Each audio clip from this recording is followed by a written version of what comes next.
అరిమతి యోసేపు ఏం చేశాడు పిలాతు దగ్గర ధైర్యం చేశాడు. అప్పుడు దాకా రహస్యంగా శిష్యుడిగా ఉన్నాడు.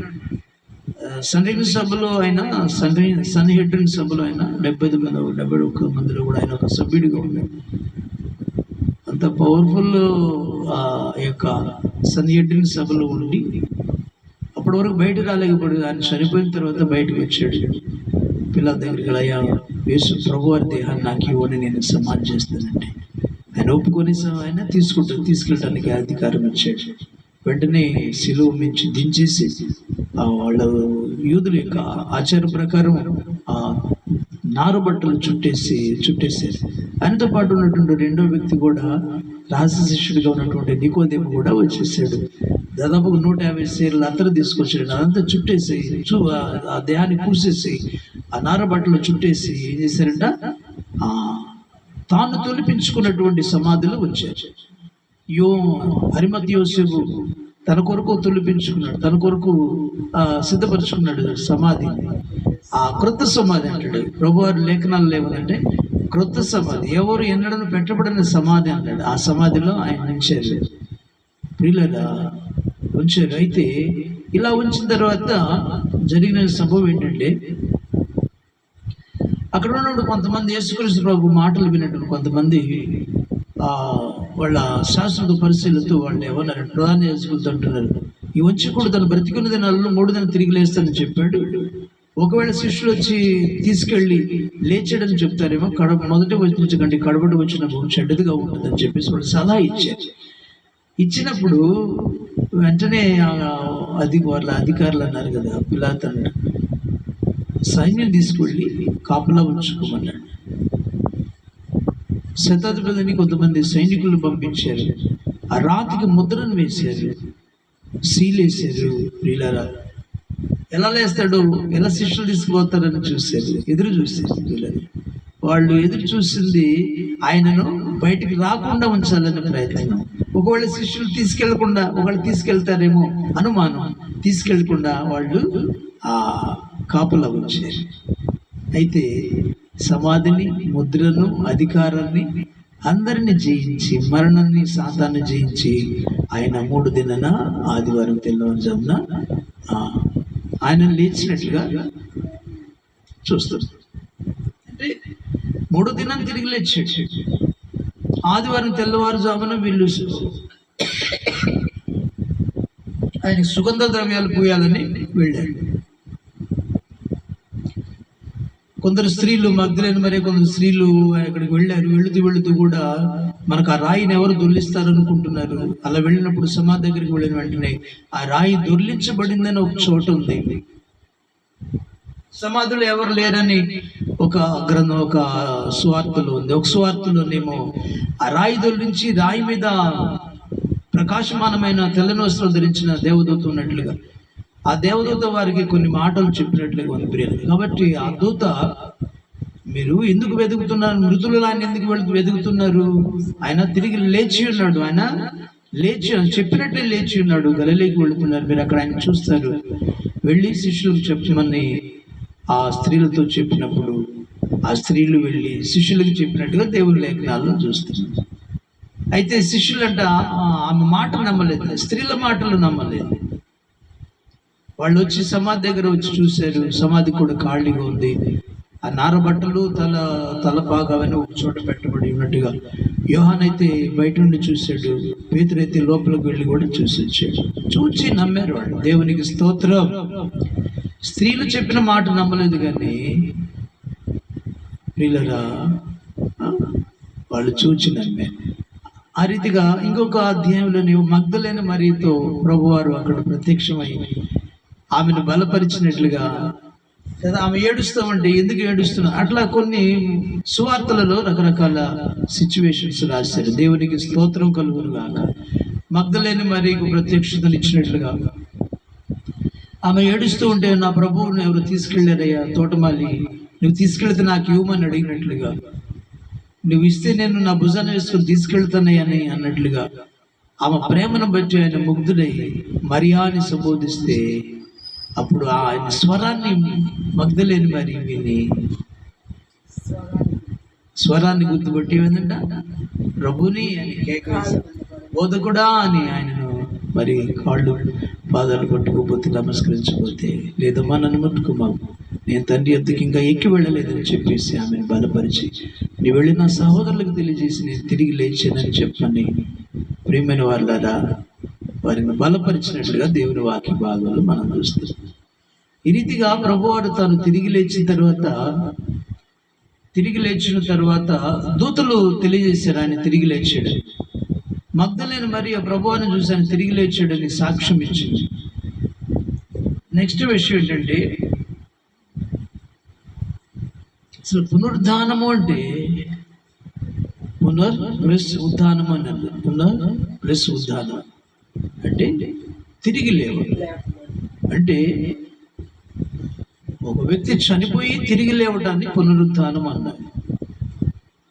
ఒక విత్తనాన్ని భూమిలో మనం వేసినప్పుడు ఆ విత్తనంగా మనం భూమిలో నాటుతున్నాం. అది చనిపోయి కదా మొక్కగా ఎదిగి ఎలాగా బయటికి వస్తుందో, మరలా ఆ చిన్న మొక్క తర్వాత అది పెరిగి మరలా పెద్ద మొక్క పెద్ద మ్రానై ఎదిగి మళ్ళా ఫలాలు ఇచ్చినట్లుగా ఏ రీతిగా ఉంటుంది, ఆ రీతిగానే ఒక వ్యక్తి చనిపోయి మరలా బ్రతకటం అని అర్థం. సజీవుడిగా తిరిగి లేవటాన్ని పునరుద్ధానం అంటారు. ప్రియమైన వాళ్ళారా, కాబట్టి యేసుక్రీస్తు ప్రభువారిని సమాధి చేస్తే ఆయన అధికారం కలిగిన వాడు, మూడో దినం తిరిగి లేస్తానని లేఖనాలు ఉన్నాయి. కాబట్టి పాత నిబంధనలో కూడా లేఖనాలు ఉన్నాయి, ఆయన తిరిగి లేస్తాడని చాలా లేఖనాలు మనల్ని బలపరుస్తూనే ఉంటాయి. పాత నిబంధనలో కూడా చాలా లేఖనాలలో ఆయన తిరిగి లేస్తాడని లేఖనాలు. కీర్తనలు 6వ అధ్యాయం 5వ వచనంలో కూడా ఆ విషయం, 16వ అధ్యాయం 9వ వచనంలో కూడా, ఆ తర్వాత 31వ అధ్యాయం 17వ వచనంలో కూడా, యెషయా గ్రంథం 38:18, యోబు గ్రంథం 19:26, ఎహెజ్కేలు 37:1, హోషేయ 13:14, దానియేలు 12:2లో కూడా కదా పునరుద్ధానానికి వచ్చిన విషయాలు ఉన్నాయి. ఆయన తిరిగి లేస్తాడు, తన పిల్లలను కూడా తిరిగి లేపగలిగే సమర్థుడుగా దేవుడి వాక్య భాగంలో చూస్తుంది. సమాధులు తెరవబడతాయి ఆయన వచ్చినప్పుడు, అంటే తిరిగి లేపని అర్థం. కాబట్టి లేఖనాల్లో కూడా క్రీస్తు ప్రభువారి యొక్క రిజరెక్షన్ గురించి ఉన్నట్లుగా మన గ్రంథంలో చూస్తున్నాం. మార్పు అన్నది పునరుద్ధానం అంటే చేంజింగ్, మార్పు. 11:25లో యోహాను సువార్తలో కూడా ఆయన కుళ్ళిన శవానికి అలా జీవాన్ని ఇచ్చాడు. అలాగనే మట్టి మహిమకు మార్పు. పునరుద్ధానం అంటే మట్టి మహిమకు మార్పు చెందడం. మట్టి దేహం ఏమందంట మహిమ దేహంగా మార్పు చెందుతుందని దాన్ని పునరుద్ధానం అంటారు. తర్వాత మనం గమనిస్తే దేవుడు అసలు ఆయనని ఎందుకు లేపలేదు? అసలు పునరుద్ధానం చెందవలసిన ఆవశ్యకత ఏంటి, ఆయన తిరిగి లేవలసినటువంటి అవసరత ఏంటి, వాటి విషయాలు కొన్ని ధ్యానించింది. ఎవరు ఆయనను లేపారంట? దేవుడు ఆయనను లేపినట్లుగా లేఖనాల్లో మనం చూస్తున్నాం. కొరింథీయులకు రాసిన పత్రిక 15వ అధ్యాయం 12వ వచనం అంటాడు, ఆయనను తండ్రి దేవుడు ఆయనను మృతుల్లోంచి తిరిగి లేపినని 20 వచనంలో కూడా మనం చూస్తాం. ప్రథమ ఫలములుగా ఆయన ఉండడానికి దేవుడు ఆయనను తిరిగి లేపెను అనే మాటలు ఉన్నాయి. కొరింథీయులకు రాసిన మొదటి పత్రిక 15వ అధ్యాయం 12వ వచనం, క్రీస్తు మృతుల నుండి లేపబడి ఉన్నాడని ప్రకటింపబడుచుండగా మీలో కొందరు మృతుల పునరుద్ధానం లేదన్నట్టు చెప్పుచున్నారు.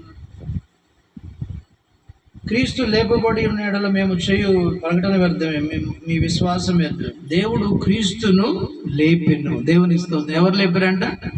దేవుడు ఆయనను లేపినట్లుగా ఆయనను గురించి మేము సాక్ష్యం చెప్పుచున్నాం కదా. దేవునికి మహిమ కలుగును గాక.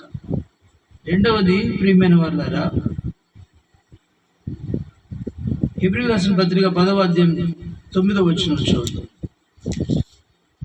హెబ్రీయులకు రాసినటువంటి పత్రిక 10వ అధ్యాయం 9వ వచనం.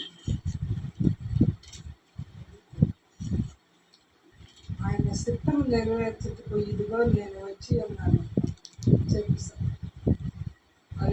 చెప్పుచున్నాను. ఇవన్నీ ధర్మశాస్త్రం చొప్పున అర్పింపబడుచున్నవి. ఆ రెండవ దాన్ని స్థిరపరచడానికి మొదటి దాన్ని కొట్టివేయుచున్నాను. యేసుక్రీస్తు యొక్క శరీరము ఒక్కసారి అర్పింపబడుట చేత ఆ చిత్తమును బట్టి మనము పరిశుద్ధపరచబడి ఉన్నాం. మరియు ప్రతి యాజకుడు దినదినము సేవ చేయొచ్చు పాపములను ఎన్నటికి తీసివేయలేని ఆ బలులనే మాటి మాటిగా అర్పించుచూ ఉండు. ఈయనైతే పాపంలో నిమిత్తమై సదాకాలం నిలుచు ఒక్క బలి అర్పించి అప్పటి నుండి తన శత్రువులను తన పాదపీఠముగా చేయబడు వరకు కనిపెట్టుచు దేవుని కుడిపార్శ్వనాసనుడు ఆయన. ఒక్క అర్పణ చేత ఈయన పరిశుద్ధపరచబడు వారిని సదాకాలం సంపూర్ణంగా చేసి ఉన్నాడు. దేవునికి మహిమ కలుగుగా. కాబట్టి దేవుడు చేశాడని దేవుని వాక్యం, దేవుని చిత్తానుసారముగా ఆయన చేశాడని, దేవుని ధర్మశాస్త్రం నెరవేర్చి కొట్టివేశాడని దేవుని వాక్య భాగం చూస్తూ పాపముల మీద సదాకాలం నుంచి ఒకే బలిని ఆయన ఒకసారి చేసి ముగించాడని దేవుని వాక్య భాగంలో మనం చూస్తున్నాం. కాబట్టి దేవుడే చేశాడు. తర్వాత ఎఫెసీయులకు రాసిన పత్రిక 1వ అధ్యాయం 20-23 వచనం. ఎఫెసీయులకు రాసిన పత్రిక 1వ అధ్యాయము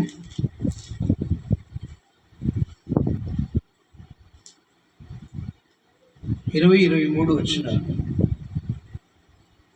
ఆయన తన బలాతిశయము చేత క్రీస్తును మృతుల నుండి లేపి, కదా ఎవరు లేపారంటే ఆయన, అంటే దేవుడు అంటే మానవుడిగా వచ్చిన యేసుక్రీస్తుతో వారు తన ప్రాణాన్ని త్యాగం చేస్తే దేవుడు, తండ్రి అయిన దేవుడు ఆయనను లేపినట్టుగా దేవుని వాక్యం. కాబట్టి దేవుడే తనను లేపినట్టుగా లేఖనాలు. తర్వాత అపోస్తుల కార్యముల గ్రంథం 4వ అధ్యాయం 12 వచనం కూడా. అపోస్తుల కార్యముల గ్రంథం 4:12.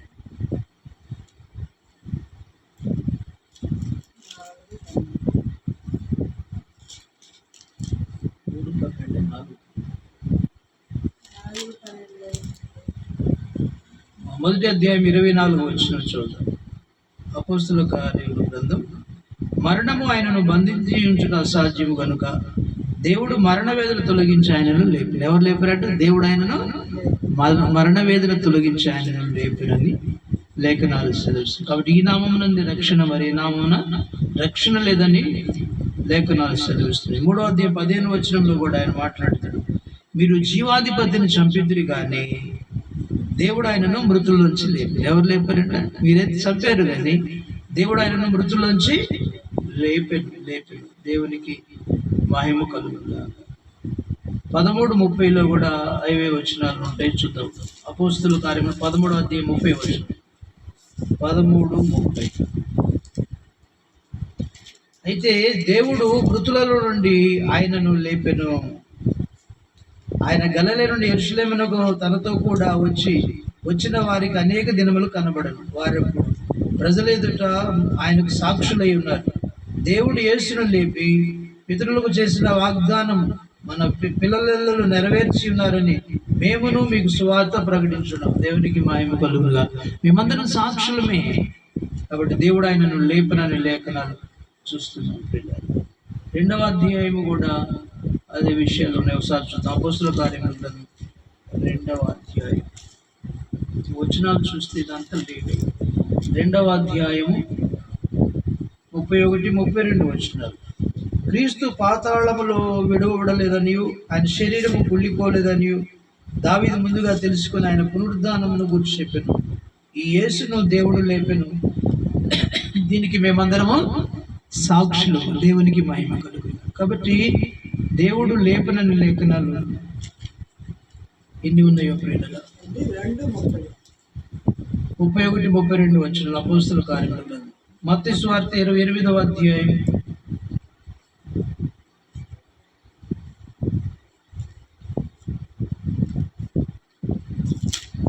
28వ అధ్యాయము 18-19 వచనాలు. పరలోకమందును భూమి మీదను నాకు సర్వాధికారం ఇవ్వబడి ఉన్నది. కాబట్టి మీరు వెళ్ళి సమస్త జనులను శిష్యులుగా చేయుడు. తండ్రి యొక్క, కుమారుని యొక్క, పరిశుద్ధాత్మ యొక్క నామంలోనికి వారికి బాప్తిస్మం ఇచ్చు. నేను మీకు ఏ సంగతులను ఆజ్ఞాపించిన వాటన్నిటిని గైకొనవలె వారికి బోధించుడి. ఇదిగో నేను యుగ సమాప్తి వరకు సదాకాలం మీకు తోడుగా ఉన్నాను. దేవునికి మహిమ కలుగునుగా. క్రీస్తునందు ప్రియులారా, ఆ రీతిగా ఎఫెసీ 4వ అధ్యాయం 8-9 వచనాలు కూడా చూసుకుంది. ఎఫెసీలో రాసిన పత్రిక 4వ అధ్యాయం 8-9 వచనాలు. ఎందుచేత ఆయన ఆరోహణమైనప్పుడు స్థెరను స్థెరగా పట్టుకొని పోయి మనుషుల ఈవులను అనుగ్రహించనని చెప్పబడుతున్నది. అందుచేత ఆయన ఆరోహణమైనప్పుడు చెరగా పట్టుకొని పోయి మనుషులకు ఈవులను అనుగ్రహించిన చెప్పుడు. ఆరోహణం అనగా ఆయన భూమి యొక్క క్రింది భాగములకు దిగిన అర్థం ఇచ్చున్నది. దిగిన వాడి తాను సమస్తం నింపినట్లు ఆకాశ మండలం నండిటి కంటే వారి పైకి ఆరోహణమైన వాడై ఉన్నాడు. మనమందరం విశ్వాసములను దేవుని కుమారుని గురించిన జ్ఞానం విషయంలో ఏకత్వం పొంది సంపూర్ణ పురుషుల వరకు, అనగా క్రీస్తు కలిగిన సంపూర్ణత గలవారు వరకు ఆయన ఇలాగూ నియమించాడు. దేవునికి మహిమ కలుగునుగా. ప్రియులను గమనించండి. క్రీస్తునందు ప్రియ దేవుని సంగమా, దేవుని పిల్లలు, క్రీస్తులు ఆయన లేపినట్లుగా లేఖనాల్లో సంపూర్ణులుగా మనం చేయడానికి ఆయన లేపినట్లు లేఖనాలు చూస్తాం. రోమపత్రిక 8వ అధ్యాయం 34 వచనంలో కూడా ఒకసారి చూద్దాం. శిక్ష విధించువాడెవడు చనిపోయినా క్రీస్తు యేసు, అంతేకాదు మృతుల నుండి లేచిన వాడును దేవుని కుడిపార్శ్వన ఉన్నవాడును మన కొరకు విజ్ఞాపన చేయవాడును ఆయన. క్రీస్తు ప్రేమ నుండి మనల్ని ఎవడు ఎడబాపు వాడేవాడు. దేవునికి మహిమ కలుగును. కాబట్టి ఆయన తిరిగి లేచాడనేటువంటి అనేక మంది భక్తులు పరిశుద్ధాత్మ చేత తెలియజేసినట్లుగా దేవుని వాక్య భాగంలో మనం చూస్తున్నాం. ప్రియులు గమనించండి. తర్వాత కాబట్టి ఒకటి పునరుద్ధానం అంటే మార్పు. ఆయన కదా మధ్య దేహం మహిమ దేహముగా మార్చబడ్డు.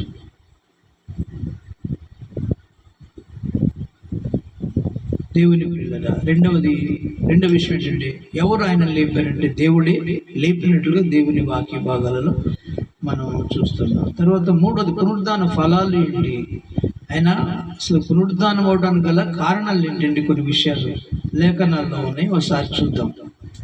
పునరుద్ధానం అవడానికి గల కారణాలు. ఒకటి, కొరింథీయుల రాసిన పత్రిక ఎందుకు ఆయన పునరుద్ధానం చెందవలసి వచ్చింది, పునరుద్ధానుడుగా తిరిగి లేవలసి వచ్చిందనే విషయాన్ని కొన్ని మాటలు లేఖనాల్లో చూద్దాం.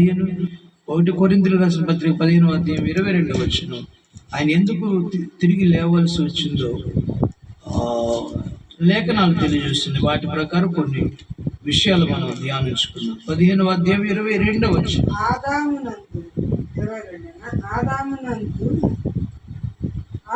20వ అధ్యాయం 22 వరకు. ఇప్పుడైతే నిద్రించిన వారిలో ప్రథమ ఫలముగా క్రీస్తు మృతుల నుండి లేపబడి ఉన్నాడు. మనుషుని ద్వారా మరణం వచ్చిన మనుషుని ద్వారానే మృతుల పునరుద్ధానం కలిగి. ఆదామునందు అందరూ ఎలాగ మృతి పొందుచున్నారో అలాగనని క్రీస్తునందు అందరూ బ్రతికింపడు.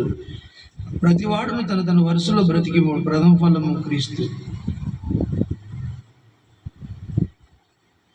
దేవునికి మహిమ కలుగునుగా. దేవునికి మహిమ కలుగును. దేవునికి స్తుతి కలుగును. కాబట్టి క్రీస్తునందు ప్రియులారా, ఎవరంట ప్రథమ ఫలం. మొదటిగా ఇంతవరకు అందరూ చనిపోతున్నా కానీ తిరిగి లేచిన వాళ్ళు ఎవరు లేరు. కాబట్టి దేవుడు ఆయనను ప్రథమ ఫలముగా మృతుల్లోంచి తిరిగి లేపినట్లుగా దేవుని వాక్య భాగంలో మనం చూస్తాం.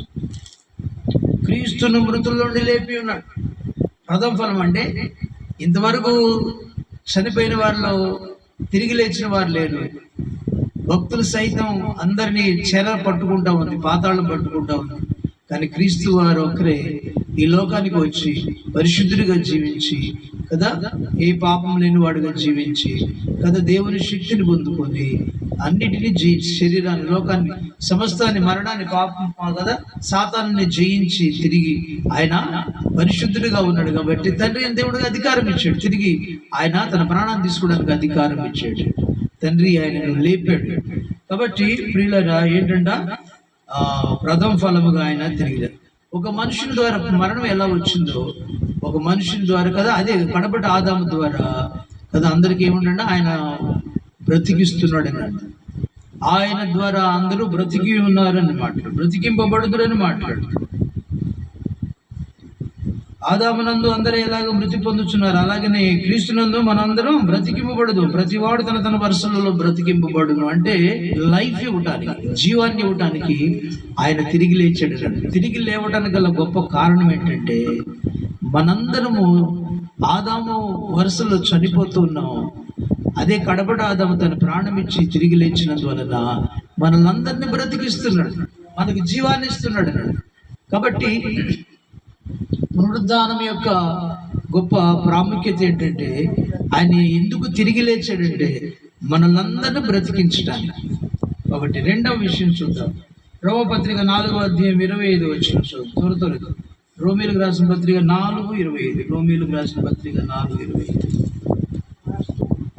మన అపరాధముల నిమిత్తము అప్పగింపబడి నీతిమంతులుగా తీర్చబడడానికి ఆయన లేచి, దేవునికి మహిమ. మరేంట మనము మన అపరాధముల చేత అపరాధముల నిమిత్తం అప్పగింపబడి మనము నీతిమంతులుగా తీర్చబడ్డగా ఆయన లేపబడిను. అంటే నీతిమంతులుగా తీర్చబడ్డాడు. మన ప్రభు అయిన యేసుక్రీస్తు మృతుల నుండి లేపిన వాని యందు విశ్వాసం ఉంచిన మనకు ఎంచబడునని మన నిమిత్తం కూడా రాయబడిను. ఆయన మన అపరాధముల నిమిత్తం అప్పగింపబడి ఏంటంటే మన పాపముల కోసం ఆయన తండ్రి అయిన దేవుడు ఆయన అప్పచెప్పాడు కదా. మన అతిక్రమ క్రియలను బట్టి ఆయన గాయపరచబడి సమాధానార్థమైన శిక్ష తండ్రి అయిన దేవుడు ఆయన మీద మోపాడు. తనకు అనుభవ జ్ఞానం చేత అనేకులు నిర్దోషులుగా చేయడానికి తాను స్వరూపమైన సౌశల్యం లేని వాడుగా కొట్టబడ్డాడు మన కొరకు కదా. మన కొరకు, మన అపరాధముల కొరకు ఆయన అప్పగింపబడి మనం నీతిమంతులుగా చేయడానికి ఆయన లేపబడాడు. ఎందుకు లేపబడ్డాడంట? మనలను నీతిమంతులుగా చేయడానికి. ఒకటి, మనలో బ్రతికించడానికి ఆయన తిరిగి లేచాడు. తర్వాత మనం అపరాధములన్నిటిని క్షమించడానికి కదా ఆయన నీతిమంతులుగా చేయడానికి ఆయన తిరిగి లేచాడు. రెండవది. మూడో విషయం చూద్దాం. 6:39. రోమపత్రిక 6:39. క్షమించి 6:3-9. 6:3-9. క్రీస్తు యేసులోనికి బాప్తీసం పొందిన మనం అందరం కూడా ఆయన మరణంలోనికి బాప్తీసం పొందిన మీరు ఎరుగరా?